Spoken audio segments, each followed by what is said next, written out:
Good morning to His Holiness. Sir, I must say this is a pleasure to be in your presence and be blessed with your teachings. So, I want to ask that in all the religions, a special place has been given to dhyan, that is meditation. And in this fast paced and competitive world, how can one achieve long lasting peace and remain calm? Shamatha, single pointed meditation, is just, or say they channelize the strength of our mind. Usually, you see, there's our, our main mind, chit, usually we call sixth mind. You see, very much sort of, or say they combine with sensorial five senses of organs. So the logical approach or thinking is the sixth mind, not sensorial level consciousness. Sensorial level just bring information.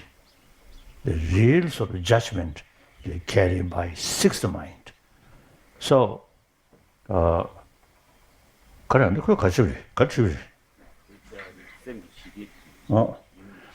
So now, for example, anger,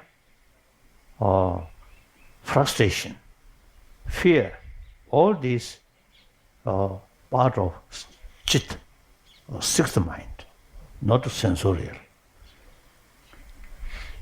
So materialistic world, mind, they do not, as I mentioned earlier, they do not, so their knowledge is very limited about mind.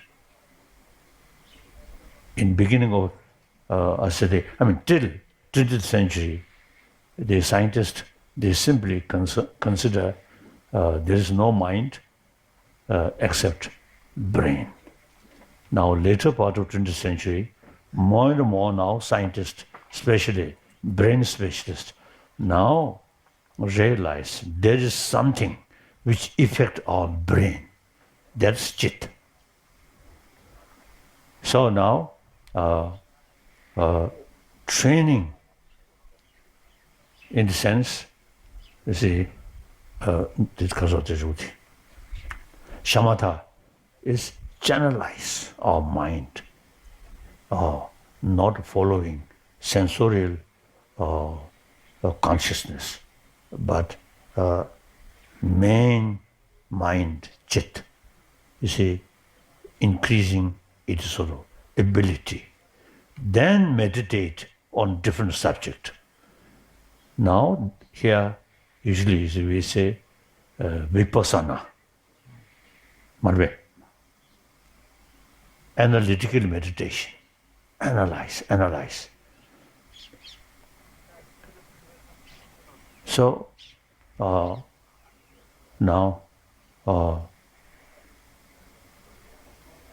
here, analytical meditation about is in different emotion, anger, compassion. We can understand deeper level. Anger is destructive. Compassion is constructive. And anger and compassion cannot go together towards one subject. No, when anger comes, no compassion. When compassion comes, anger, no place. So, you see, the practice of Dharma really means analyze these things, then put more emphasis about compassion, then automatically anger reduces. Now here, the modern scientists, some scientists say basic human nature is more compassionate because we are a social animal. So on that sort of base, you see, we use our brain, analyze what's the value of anger, what's the value of compassion. Here, you see, one of the best sort of book about this matter, the 그거다. Shantadewa, great practitioner and scholar. His writing, 가서 부드사도 가서 부드사도 loved loved. One book, 10 chapters. That 10 chapter, this is 6th chapter. This is series of explanation and with comparison, anger and compassion, or mainly anger. 6th chapter. Then 8th chapter, he mentioned selfish and altruism. Not talking about next life, not talking nirvana or moksha, simply how to have live this life more peaceful mind. So these texts, No. we have some copy. I want to give you and study, think, analyze.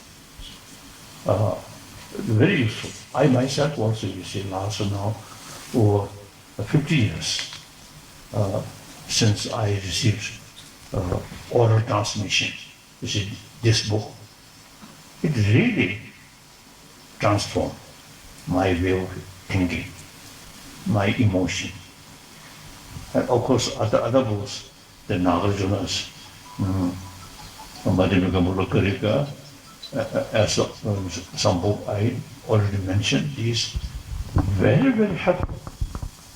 You see, to transform our raw emotion. And here, the scientific sort of finding also very helpful, like that. So, anger, frustration, actually eating our immune system. So, constant anger is very bad for our health. Other side, compassionate mind, very, very helpful to our sort of physical health also. So like that. So through meditation, mainly analytical meditation, very useful, powerful way to transform our mind. Okay. So through prayer, not sufficient. Pray to God. Pray to Buddha. Buddha himself, you see, express, I cannot sort of wash his disciples' sort of sin. And nor he cannot remove suffering of his disciple. Nor he transfer his own inner quality to disciple. Only thing is, he explain how to transform our emotion. So he himself is taught like that. Good. Thank you. Good morning, His Holiness. I really thank you for coming here to I am both here. So, in this world full of expectations, sometimes we could not meet those expectations. Yes. So, we have that feeling of guilt, that feeling of frustration. So, how to cope up with that feeling? According to Buddha Dharma, since our mind very much sort of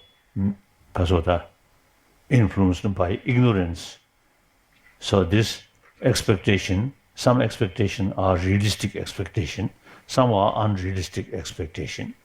So now analyze. When you want something, then analyze and try to see, is it that object not only from one angle, three dimensions, or because of the, or because of the some of 4 dimension. Analyze, and should look when you also sort of the desiring some object, analyze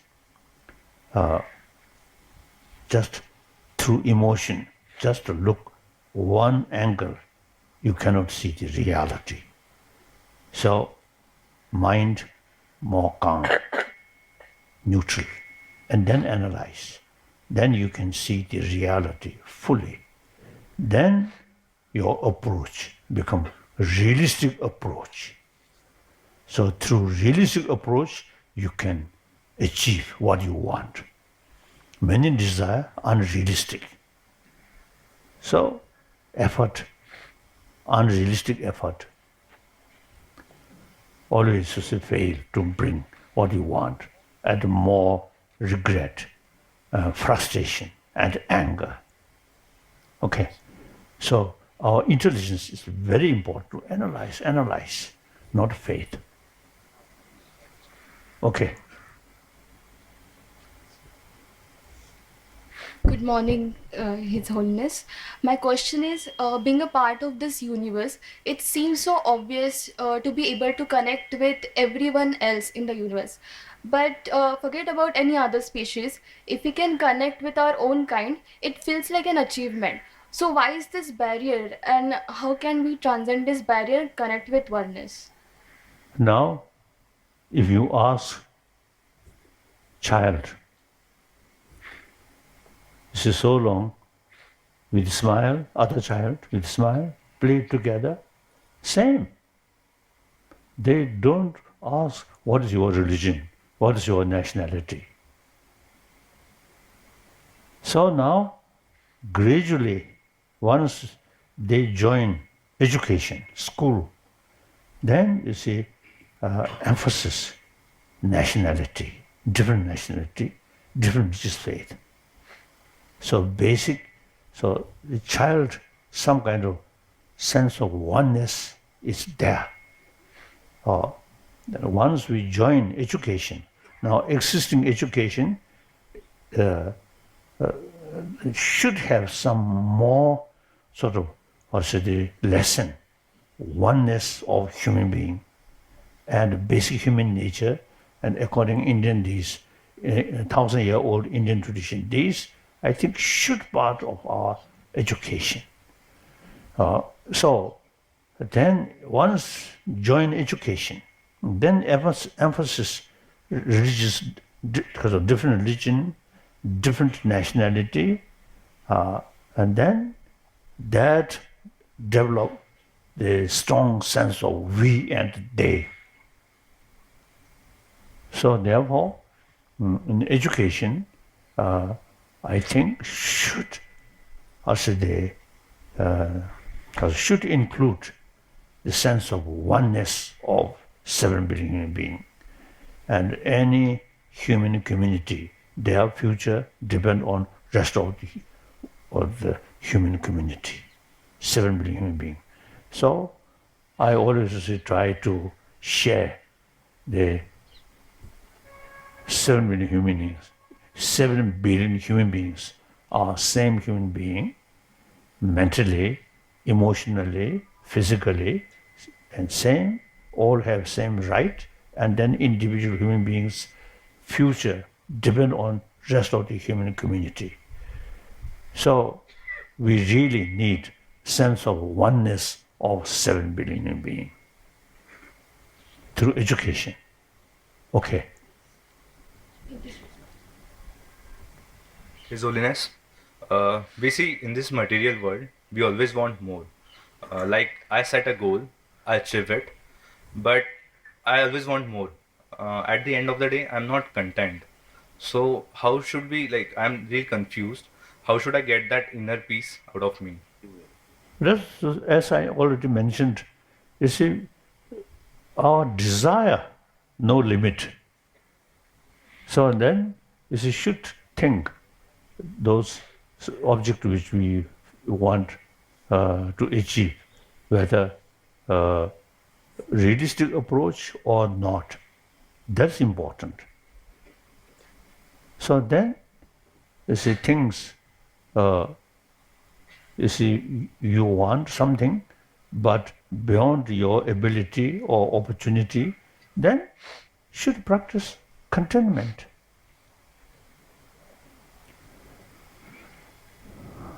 So, desire, good. All movement, all sort of progress, whole human history, even animals. I think a desire, you see, sort of carry because of progress rate over 1,000 years, or like that. Without desire, there is no further progress. So desire is good, but it's an unrealistic desire and sometimes bring disaster. So contentment and should be realistic. Okay.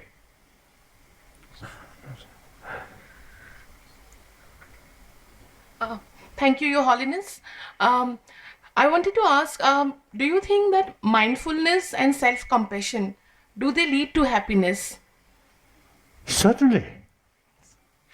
You see, a lot of problem, a lot of worry is ultimately self-centered attitude. For that, compassion brings immense sort of help to reduce self-centered feeling. So compassion is very, very helpful to bring inner peace. That much I can share with you according to my own experience. As I mentioned, the answer to other one, the Shantadeva's book, or this 8th chapter, wonderful, lot of discussion with selfish and altruism, and make a comparison. That very, very helpful. Not just a faith, but analyze, intellectual level, analyze what emotion bring more inner peace, what emotion destroy emotion. That destroy the inner peace. So, the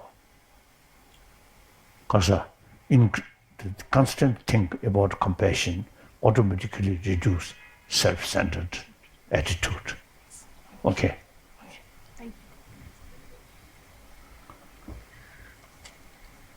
Your Holiness, I feel privileged and fortunate to be in your presence. So, you have traveled across the world, Europe, Australia, US. You have been everywhere. You know there is diverse ethnicity. Given that we are son and daughter of one Almighty, there is so much of difference and hatred throughout the human history. So my question is, if you can do one magic, what will be that to ease this difference? I don't think no magic.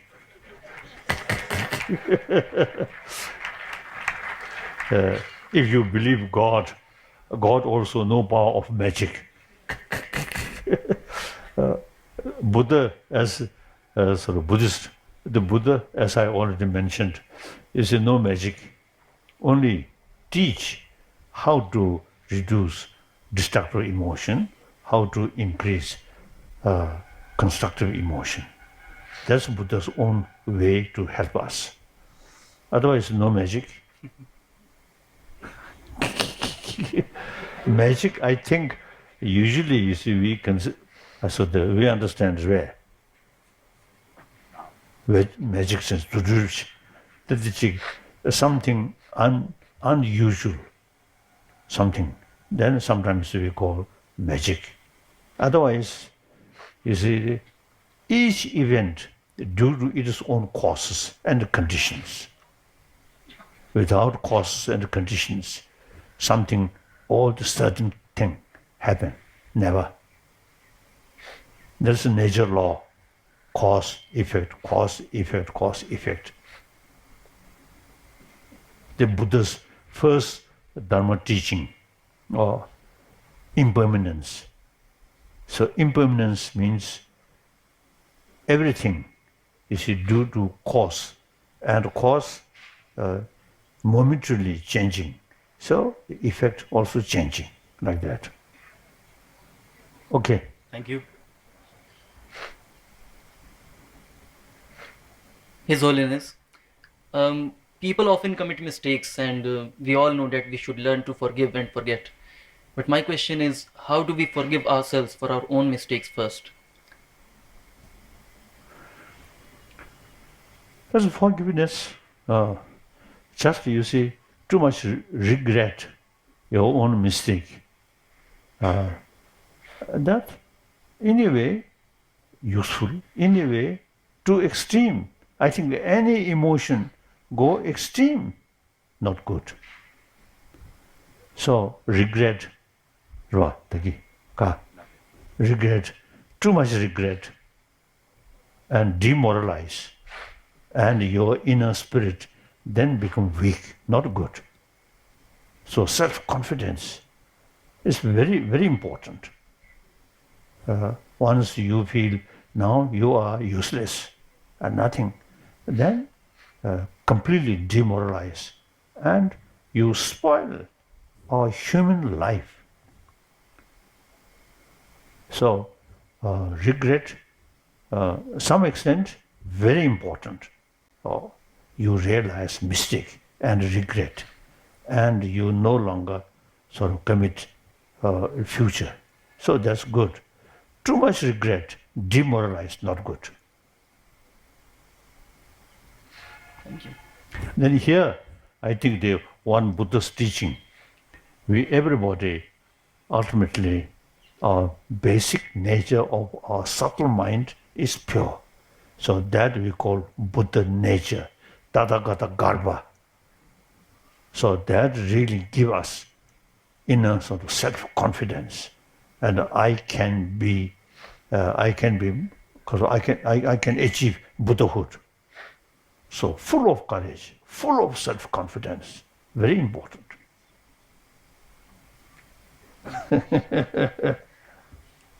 Good morning, His Holiness. It's an honor to have you in our campus.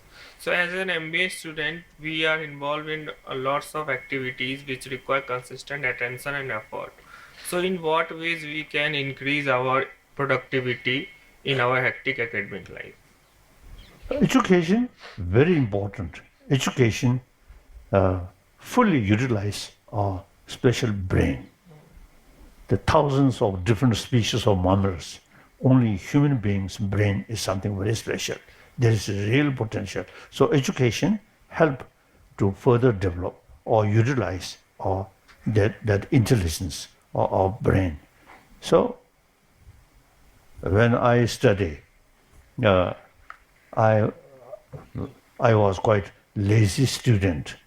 So my teacher is showing me, I said they weep because I lazy person. So you see, when you are young, say certain subject, you really feel boring. But you see, I think sometimes your friend, your teacher, you see, and also some sense of competition, a positive way, very important. I do not want behind. I want to be top. That kind of sense of competition is right. But in order to you, because of the reach top and create some problem other, that sense of competition is wrong. So yourself want to be top. It's very good. And to show other, also you see, reach top. Very good. So should not feel because of the discouraged way, discouraged or pessimism, not good. Okay. Thank you. Good morning, His Holiness. I always wonder, I am an economics teacher, and I always wonder how we are always thinking about high GDP growth and all. So how can we think about more sustainable, sustainable planet and all? So what we can give to our future generation. So we are not thinking, we are only thinking about how to have more growth and growth, but our resources are limited. So how can we have more sustainable future generation, and they can also have nicely living life? Now, economic development is very necessary. At the moment, there are huge number of poor people. At global level, huge gap, rich and poor. and national level also a gap, rich and poor. So generally we still need economic development in this country also. Now we need a further economic development. But at the same time, we also, you see, how to say, keep in our mind the taking care about environment. Too much sort of, because of the nature resources, too much exploitation. That very harmful for ecology. So we should keep these. And I usually sit expressing in Tibet, there are many nature resources. So these necessary to exploit, but extremely then very harmful for ecology sort of situation. So now ecology very important. Now, global warming really very serious matter.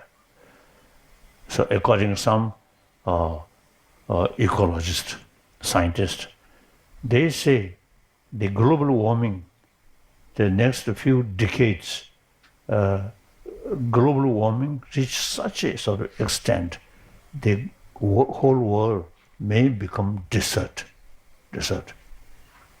So, so economic development without taking notice about ecology is long run not good. So the other day I met Chief Minister. See, he some sort of plan to planting more trees.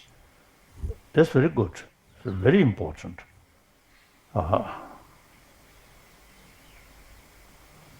So ecology, actually, you see, beyond our control, global warming. So this goes continuously.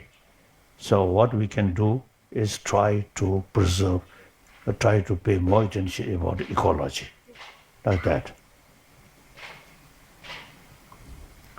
But India, I usually see expressing, we Tibet, the snow mountains, and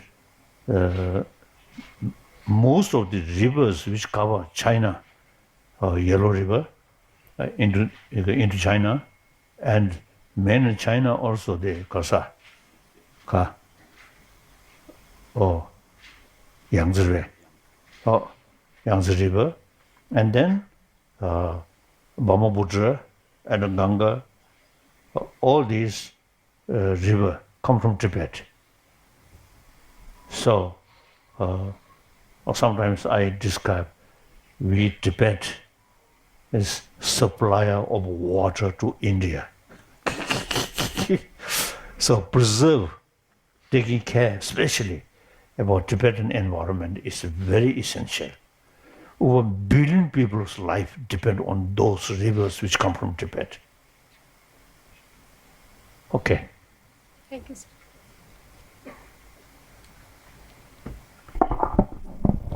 Your Holiness, welcome to our campus, and your presence has definitely made this day memorable for all of us. So, my question revolves around this age of ours. For us, it is always exciting to work on new things, and any new idea seems to be attractive and catchy to us in the beginning. But due to this, we sometimes get deviated from our prior commitments or priorities. So, how can we attain stability and focus towards our pursuit and not get distracted along the way? Kasa. Oh.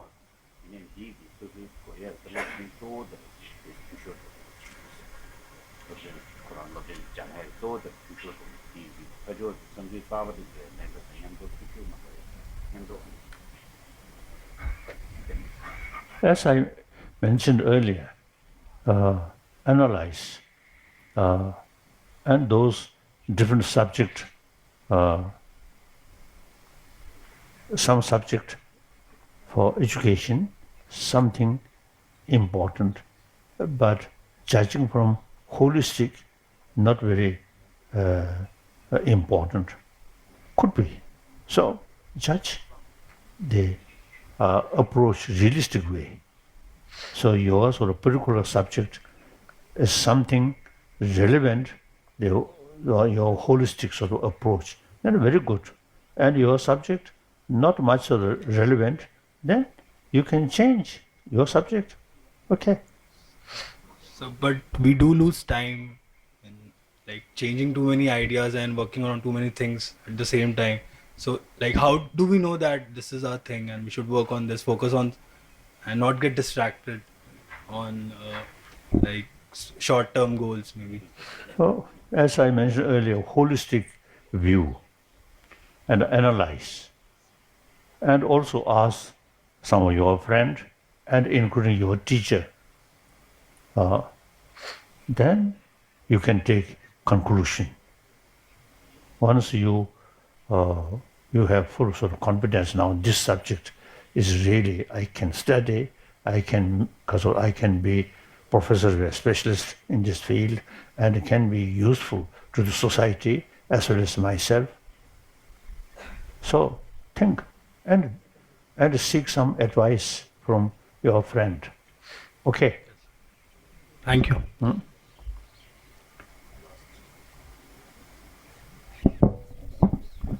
Thank you, Your Holiness, for gracing this occasion. So, sir, in today's learning in our management journey, we learn a lot of, we talk a lot about key performance indicators, a lot of metrics, and we try to quantify each and everything. So these learnings, as you said, we can can we translate these learnings to our spiritual journey as well? I think knowledge about a material thing, there is limitation. But knowledge as a further development of our mind, no limit. So as I mentioned earlier, our Buddha nature, that's the potential. And utilize human brain fully. And as far as Buddhism is concerned, is to analyze about the ultimate reality, shunyata. Shunyata means patitha. Everything depends each other, not exist independently, as quantum physics say. So now some student about quantum physics in some Chinese university, you see, some student they experience kasoda. Nothing exists as appears, as independently exists. Much depend on our observer's sort of view. So that reduce grasping something independent existence objectively. So that helpful to reduce attachment and anger. So that's exactly Nagarjuna stated that. So we usually use the kasota, any kasota subject which you study and appears something absolute, then that kind of view, wrong view. So you should have more holistic sort of view. 그래 저도 그래.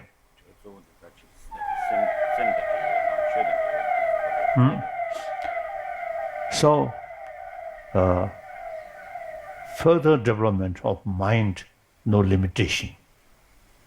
So this very mind eventually become Buddha's mind, as far as Buddhism is concerned, through training. So not only just one life, limitless lives, eons. So mental level development, no limitation.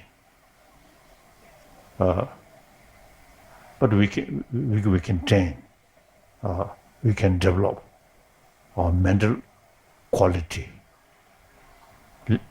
endless, endless. Like that. Okay. Thank you, Holiness. Thank you for enlightening us, Thank you. Your Holiness. So now, young Indian, now you should carry the ancient Indian sort of knowledge, which I think world need. So firstly, within the country should revive, as I mentioned earlier. Then you can show rest of the world how to bring genuine peaceful world. 앞을 봐 힘 뺏은 엄지